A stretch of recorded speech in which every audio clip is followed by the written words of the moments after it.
할렐루야, 한 주간 평안하셨습니까? 일상이 무너지는 초유의 시간들을 보내면서 평안하라는 말이 참 어색하게 들리고 있습니다. 주일을 세 주나 모이지 못하고 전염병은 좀 잦아지나 싶으면 새롭게 번지고 있지요. 점점 우리 생활과 가까이 다가오고 있습니다. 더 염려되는 것은 경제활동의 위축으로 경제 위기가 올 수 있다는 것입니다. 이미 그런 예상과 징후들이 나타나고 있어요.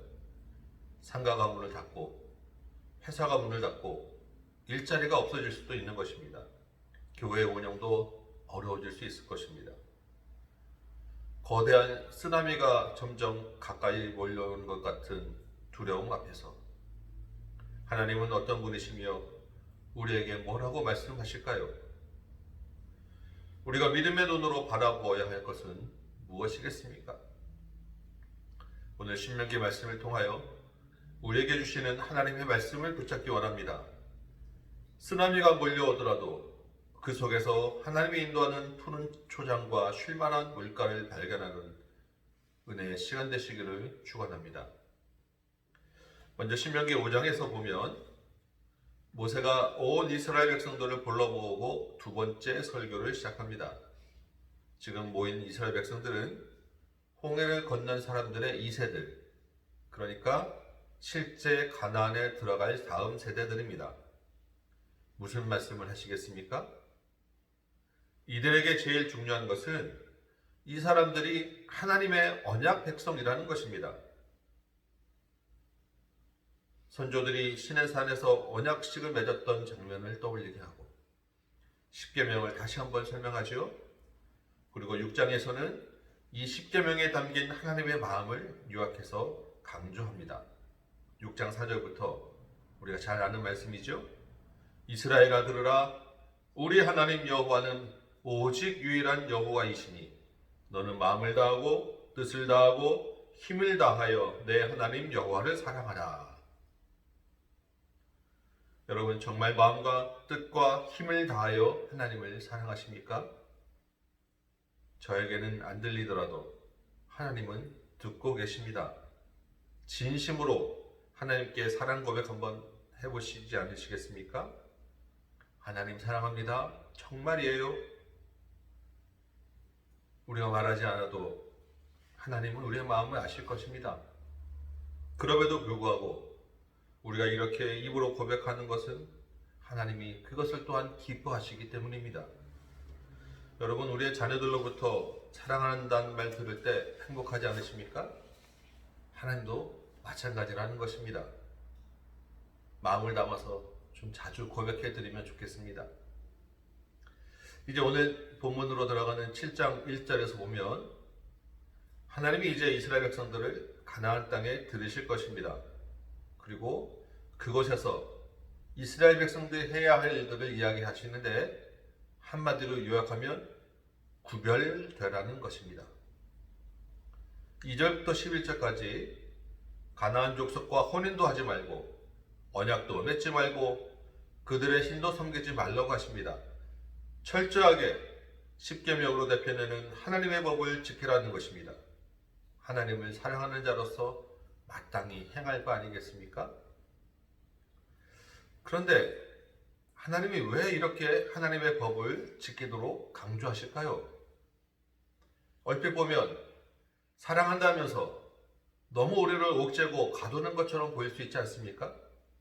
불편합니다. 요즘이 어떤 시대입니까? 서로에 대한 지나친 구속을 사랑이 아니라고 하는 시대 아니겠습니까? 7장 12절 이렇게 기록하고 있습니다. 여러분도 같이 한번 눈으로 읽어보실까요? 너희가 이 모든 법도를 듣고 지켜 행하면 내 하나님 여호와께서 내 조상들에게 맹세하신 언약을 지켜 내게 인애를 베푸실 것이라. 하나님의 법을 지키도록 강조하는 것은 하나님이 인애를 베풀기 위함이라는 것입니다. 여러분 인애가 무엇입니까? 히브리어로 헤세드라고 하는 말입니다. 여러분 많이 들어보셨죠? 이 헤세드의 기본 개념은 이런 것입니다. 베풀 이유가 없고 받을 자격도 없음에도 불구하고 주어지는 은혜. 이게 인내, 헤세드라고 하는 것입니다. 13절에 보니까 곧 너를 사랑하시고 복을 주사 너를 번성하게 하시되라고 합니다. 하나님이 이스라엘에게 인애를 베풀기 위해서, 곧 복을 주기 위해서 법도를 지키라고 하신다는 것입니다. 하나님은 굳이 이스라엘을 복 주실 이유가 없으세요.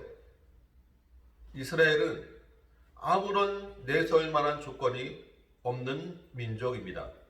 오늘 본문 7절에 보면 이스라엘은 오히려 가장 작은 민족이었어요. 그럼에도 6절에서 하나님은 이스라엘을 자기 백성으로 택하셨다고 합니다. 8절은 이스라엘을 사랑하시고 그들의 조상에게 복 주겠다고 맹세까지 하셨다는 거예요. 아브라함과 맺은 언약을 이야기하고 있는 것입니다. 이게 바로 하나님의 은혜, 인내, 헤세드라고 하는 것입니다. 하나님의 복은 하나님이 함께 계시는 것입니다. 하나님 자신이 복이기 때문이죠. 전능하사 천지를 창조하신 하나님이 함께 계시면 무슨 부족함이 있겠습니까?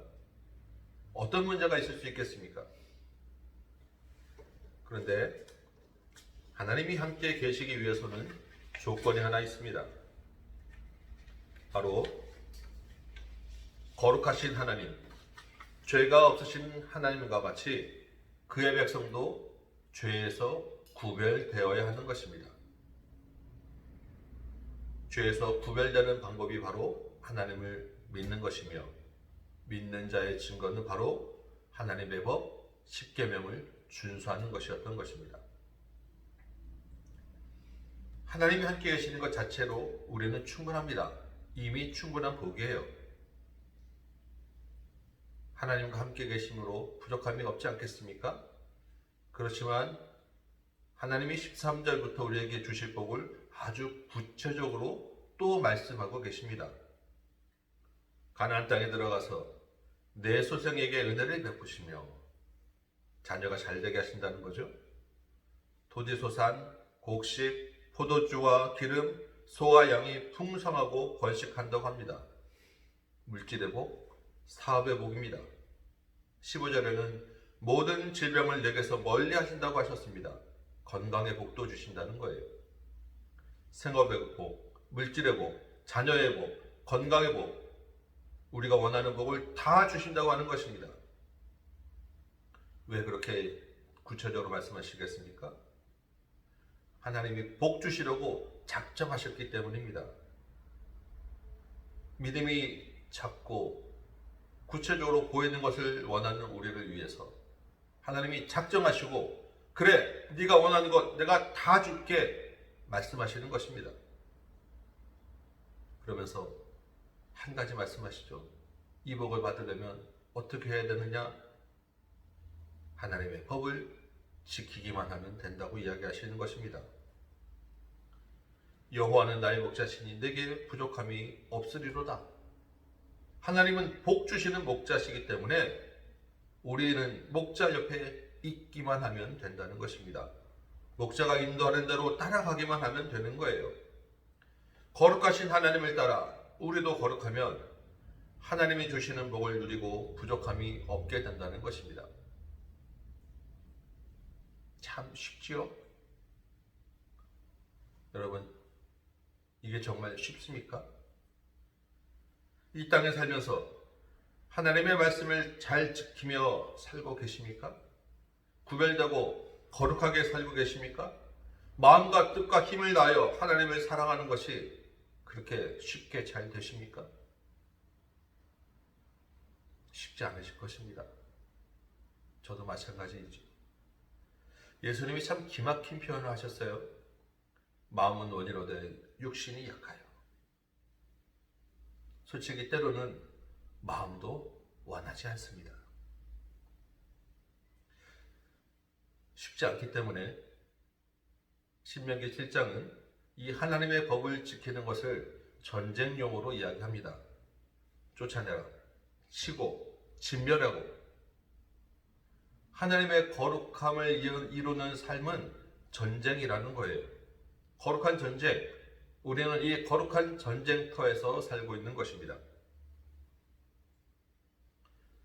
여러분이나 저나 총칼로 싸우는 전쟁을 경험한 세대는 아닙니다. 그렇지만 전쟁이 어떤 것이며 전쟁이 일어나면 어떻게 된다는 것은 알고 있습니다. 그래서 전쟁에 대한 우리의 감정은 이것이 가장 큽니다. 바로 두려움, 공포라는 것이죠. 막상 전쟁이 일어나고 싸우러 나가야 한다면 두렵지 않으시겠습니까? 공포가 가장 클 것입니다. 전쟁은 아니더라도 지금 닥친 이 전염병 앞에서도 이런저런 두려움이 얼마나 많습니까? 이스라엘 백성들도 마찬가지였어요. 광야 생활을 마치고 가나안 땅에 들어가 정착하는 것은 좋은데 그곳 주민들과 치러야 하는 전쟁은 부담스럽고 두려웠던 것입니다. 17절 보실까요? 전쟁을 앞둔 이스라엘 백성들의 마음이 이렇다는 것입니다. 내가 혹시 심중에 이르기를 이 민족들이 나보다 많으니 내가 어찌 그를 쫓아낼 수 있으리요? 아무리 하나님이 복 준다고 약속하고 맹세했다 하더라도 막상 눈앞에 보이는 적이 더 크게 보이는 것입니다. 자칫하면 죽을 수도 있는 거예요. 복도 좋지만 내가 이기고 내가 사는 것이 먼저라는 것입니다. 그 다음에 산 다음에 복이 있는 것 아니겠냐는 것이죠. 아직 겪어보지 않은 것은 그 두려움이 더 크기 마련입니다. 부정적인 것은 항상 더 크게 보여요. 안 좋은 것은 꼭 일어날 것 같고 상보다는 벌이 더 크게 보이는 것입니다. 일단 뒤로 물러서는 것이 당연한 사람의 마음 아니겠습니까? 우리 인생도 마찬가지 아닐까요? 신앙생활 하다 보면 겪는 영적 전쟁이 꼭 이와 같다는 것입니다. 우리 대적은 항상 자신을 훨씬 더 크게 보이게 합니다. 대적을 따르지 않고 신앙을 따르면 곧 죽을 것 같은 거예요. 왕따가 두렵고 뒤처지는 것도 싫고 가난하고 실패할 것 같게 보이고 기가 막히게 우리의 약한 고려를 파고든다는 것입니다. 입시나 취직이나 결혼이나 사업, 건강 다양하게 우리를 흔들고 있습니다. 그 가운데서 혼자 유난 떠는 것 같고 적당히 그저 다른 사람들 수준에서 양식껏 살면 되지 않겠나? 적당한 수준의 존경인으로 살면 다른 사람 보기에 체면도 차리고 하나님한테 할 말도 있고 그럼 되지 않겠는가? 이렇게 생각하기 쉽지 않겠습니까? 하나님이 전쟁을 두려워하는 이스라엘의 마음을 아시고 염려하셨어요. 우리가 두려워하는 것도 아시고 염려하신다는 것입니다. 그래서 하나님이 이렇게 말씀하세요. 18절입니다. 그들을 두려워하지 말고 21절 또 반복하시죠. 너는 그들을 두려워하지 말라. 두려워하는 대신에 이렇게 하라고 말씀하십니다. 두려움을 이기는 방법을 알려주셨어요. 18절 제일 마지막 부분입니다. 뭐라고 되어 있죠? 기억하라. 두려움을 이기는 길은 기억하는 것입니다. 무엇을 기억하겠습니까? 하나님이 애굽에서 행하신 일, 장자가 다 죽은 것 포함한 10가지 재앙들. 그러나 이스라엘 백성들은 당하지 않은 그 재앙들 아니겠습니까? 큰 시험과 이적과 기사와 강한 손과 편팔로 홍해 바다를 건넌 일, 광야 반석에서 물이 난 일, 만나와 메추라기로 먹은 일, 아말렉을 물리친 일, 하나님이 함께 하심으로 이기게 하신 일을 기억하라는 것입니다. 이스라엘이 두려워하는 모든 민족보다 더 크고 두려운 하나님이 이스라엘과 함께 계셨음을 기억하라는 것입니다. 하나님이 함께 하심으로 복 주셨던 일, 그 하나님이 앞으로 닥칠 미래에도 여전히 함께 계실 것을 기억하고 믿으라는 것입니다. 여러분, 하나님은 우리 편이십니다. 우리의 목자이십니다. 이전에 하나님을 잘 알지 못하던 시절부터 지금까지 하나님은 우리를 위하여 정말 많은 일을 하셨습니다. 그 하나님을 기억하시기 바랍니다. 우리는 당장 죽을 것 같이 보이지만 저 사람이 도와주지 않으면 승진을 못할 것 같고 저 사람 아니면 거래가 안 될 줄 알았는데 나중에 보니까 그게 아니었다는 거예요. 하나님이 하셨다는 것입니다. 하나님이 복 주셨다는 것입니다. 하나님이 이기게 하신 경험이 바로 복이었다는 것입니다. 문제는 우리 기억에 하나님께 함께하여 승리한 경험이 별로 없다는 것 아니겠습니까? 우리가 언제 한번 제대로 싸워봤어요? 기억할 것 아니겠어요? 성경에는 많은 위인들이 하나님 편에서 이긴 것을 말하고 있습니다. 우리가 잘 알고 있어요. 그러나 이런 생각도 듭니다. 그건 옛날 이야기고 세상 단순할 때 이야기고 지금은 그런 시대가 아니라는 것이죠. 세상을 거스르다가 당할 수 있는 불이익들은 피부에 와닿는 정말 실질적인 위협들 아니겠습니까? 성경에 있는 이야기가 막상 내 이야기로는 그렇게 와닿지 않을 수 있다는 것입니다. 어떻게 하면 좋겠습니까? 8장 2절은 이렇게 이야기합니다. 내 하나님께서 이 40년 동안에 내게 광야길을 걷게 하신 것을 기억하라. 하나님이 광야길을 걷게 하셨다는 것입니다. 왜 그렇게 하셨다고 말하고 있습니까? 이어서 보면 이는 너를 낮추시며 너를 시험하사 내 마음이 어떠한지 그 명령을 지키는지 지키지 않는지 알려 하십니다. 하나님이 우리를 시험하셨다는 것입니다. 이 시험하셨다는 말을 잘 이해하셔야 하는데요. 하나님이 시험하셨다는 것은 우리를 훈련시키고 단련시켰다는 말씀입니다. 우리의 힘을 빼고 하나님을 의지하는 훈련을 시킨 것입니다. 그래서 이 구절 표준 세번역은 이렇게 번역합니다. 그렇게 오랫동안 당신들을 광야에 머물게 하신 것은 당신들을 단련시키고 시험하셔서 하나님의 훈련이었다는 거예요. 여러분, 하나님의 백성은 거룩한 전쟁을 수행하는 군대입니다. 군대의 목표는 이기는 것이에요.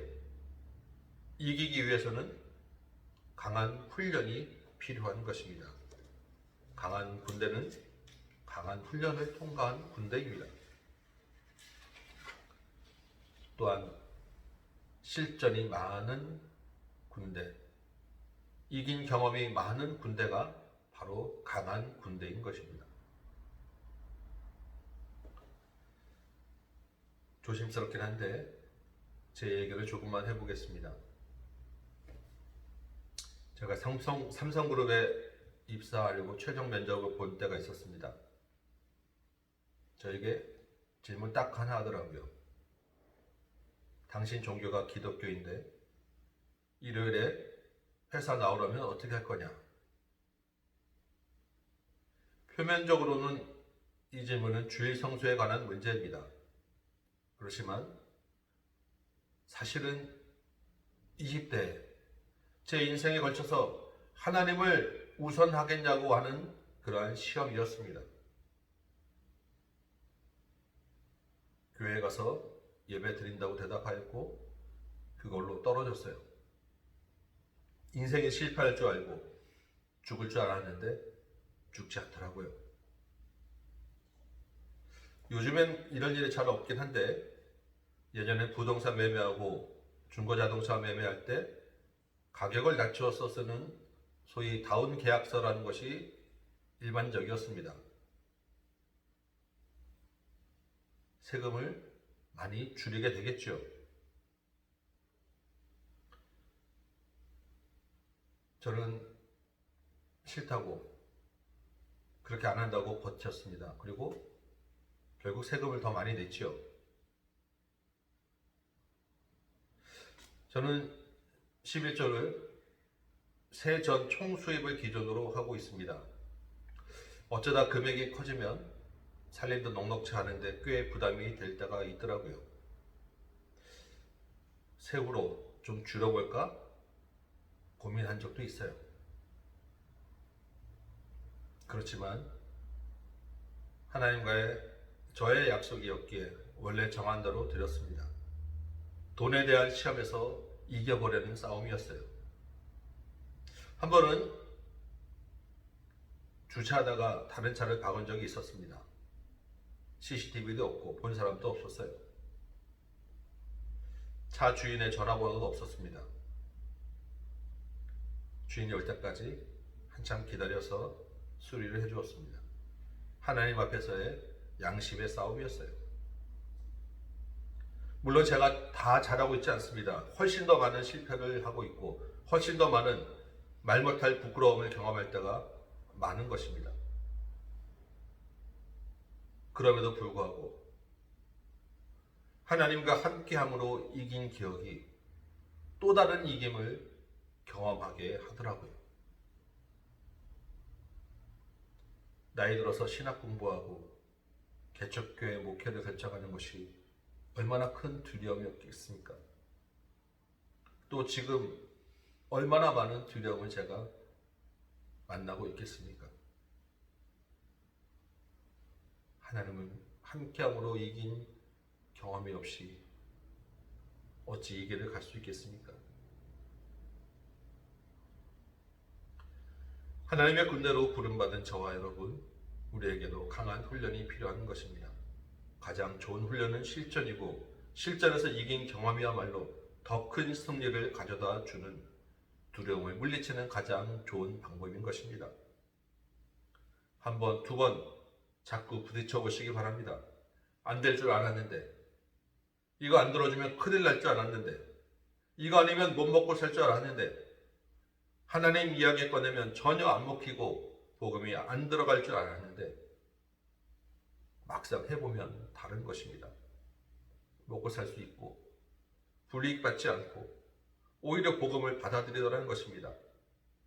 여러분 많이 경험하셨을 거예요. 기억할 것이 많을수록 강한 군대가 되는 것입니다. 하나님의 은혜 가운데 부딪혀 보시기 바랍니다. 헤세드, 하나님의 인애가 여러분을 보호할 것입니다. 친절하신 하나님이 잘 두려워하고 잘 잊어버리는 우리를 위하여 잘 기억하도록 한 가지 장치를 주셨습니다. 아까 7장 12절 보면 너희가 이 모든 법도를 듣고 지켜 행하라 라고 하셨죠? 한 장씩 앞으로 넘어가 볼까요? 6장 1절, 5장 1절, 4장 1절 각 장마다 무슨 말씀으로 시작합니까? 하나님의 법도와 명령과 규례를 지키라는 말씀입니다. 다시 7장에서 뒤로 넘어가 볼까요? 8장 1절, 11절, 10장 12절, 11장 1절, 12장 1절 거의 매 장마다 계속 같은 말씀을 반복하십니다. 하나님의 법도와 규례를 지켜라. 하나님을 기억하라. 신명기를 읽다 보면 도저히 잊을 수가 없을 것입니다. 정말 귀에 못이 몇 번이나 바뀌도록 심하게 잔소리를 하십니다. 그야말로 신신당부죠. 하나님의 법도를 지키고 하나님을 기억하라. 성경에만 이렇게 반복해서 기록했을까요? 우리가 만나는 사람들 가운데, 우리가 보는 자연 환경에서, 우리가 겪는 상황 곳곳에 하나님을 기억하도록 하나님은 장치를 두셨던 것입니다. 거룩한 전쟁터에 사는 여러분, 하나님을 기억하시기 바랍니다. 하나님이 하신 일을 기억하시기 바랍니다. 하나님이 복 주셨던 것들을 기억하기 바랍니다. 그리고 하나님의 말씀을 지켜 행하시기 바랍니다. 코로나라는 전염병으로 온 나라가 두려워하는 이때 우리는 하나님을 기억하고 경험할 기회인 것입니다. 안타까운 마음으로 가정에서 예배 드릴 때 임하신 하나님, 저녁마다 기도할 때 경험한 하나님, 영혼이 깨어있기 위하여 더 집중하여 읽었던 말씀 가운데 만난 하나님을 기억하시기 바랍니다. 이제껏 주일에 모이는 것이 당연한 줄 알았는데 이제 우리 못 모일 수도 있지 않습니까? 지금은 자발적으로 모이지 않았지만 언젠가는 강제적으로 신앙에 대한 박해와 탄압으로 못 모일 수도 있는 것입니다. 온갖 반대와 죽음을 무릅쓰고 예배 드릴 때도 있을 것입니다. 가정에서 몰래 숨어서 예배할 때도 있을 것입니다. 지금 만나는 하나님을 기억하는 것입니다. 이단을 드러나게 하신 하나님을 보면서 자기 백성을 보호하는 하나님을 기억하시기 바랍니다. 지금 거대한 쓰나미처럼 몰려오는 두려움 앞에서 우리가 할 일이 무엇이겠습니까? 하나님이 주신 복을 기억하는 것, 하나님과 함께함으로 이긴 기억을 되살리는 것 아니겠습니까? 그리고 하나님의 법도를 지켜 행하겠다는 결단 아니겠습니까? 이 한 주간 하나님의 법을 지켜 하나님의 인애를 경험하는 시간 되기를 소망합니다. 복 주시는 하나님이 우리의 목자 되심으로 부족함이 없음을 경험하는 한 주 되시기를 주님의 이름으로 축원합니다. 아멘. 우리 찬송 한 장 같이 부르고 말씀 생각하며 같이 기도하도록 하겠습니다. 찬송 부른 후에 제가 마무리 기도 간단히 하고 이어서 주보에 있는 기도 제목들 가지고 가정에서 합심하여 기도하신 후에 인도자께서 마무리 기도하시고 주기도문 하심으로 오늘 모든 예배를 마치도록 하겠습니다. 오늘 여러분과 함께 나눌 찬송은 570장입니다. 570장. 아이들도 잘 아는 찬송일 것입니다. 목자 되신 하나님을 기억하며 같이 한번 이 찬송 부르도록 하겠습니다.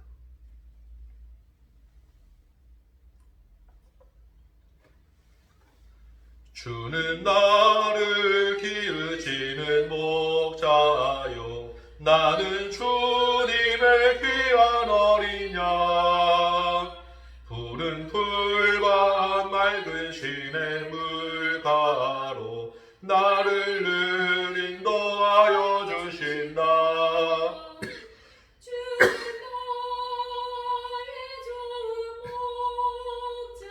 나는 그의 어린 양, 저를 따라 꼴을 먹여주시니 내게 부족함 전혀 없어라.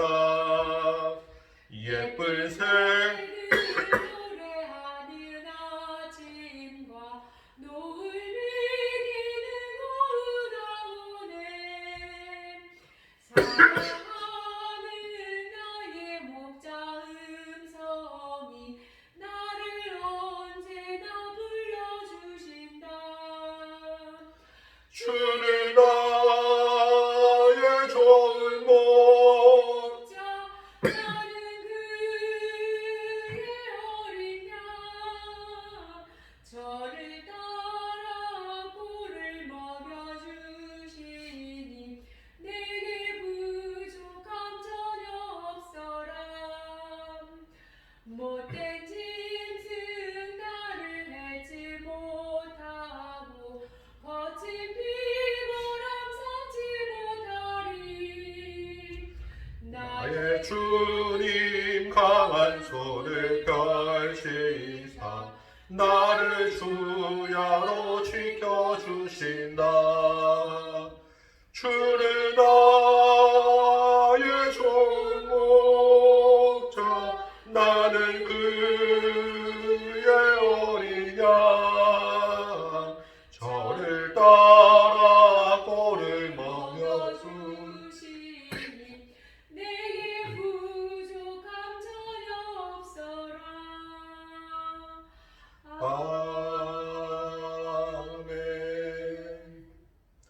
아버지 하나님,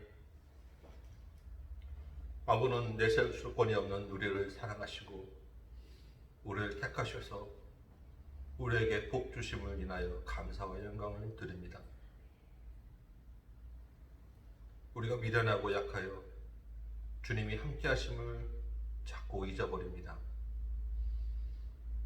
두려움 앞에서 자꾸 몰라나고 주님을 의지하지 못하였음을 고백합니다. 주님, 우리의 부족함을 용서하여 주옵시고 이 영적 전쟁을 수행함에 따라 있어서 하나님과 함께하며 하나님과 이기게 하여 주옵소서. 우리에게 주신 복을 기억하여 거룩한 백성으로 살아가게 하여 주옵소서. 이 땅의 온갖 전염병으로 우리의 약한 여러 가지를 건드리는 우리의 대적으로 인하여 우리가 자꾸 넘어짐을 불쌍히 여기시고 이 한 주간 하나님 안에서 넉넉히 이기는 복, 우리에게 부족함이 없는 목자 되시는 하나님을 따르며 그 법도를 지키는 법을 알게 하여 주옵소서. 주님 안에서 참된 평안을 누리는 이 한 주간 되기를 소망하고 우리를 구원하신 예수 그리스도의 이름으로 기도하옵나이다. 아멘. 이어서 기도하시고 주기도문을 마치도록 하겠습니다.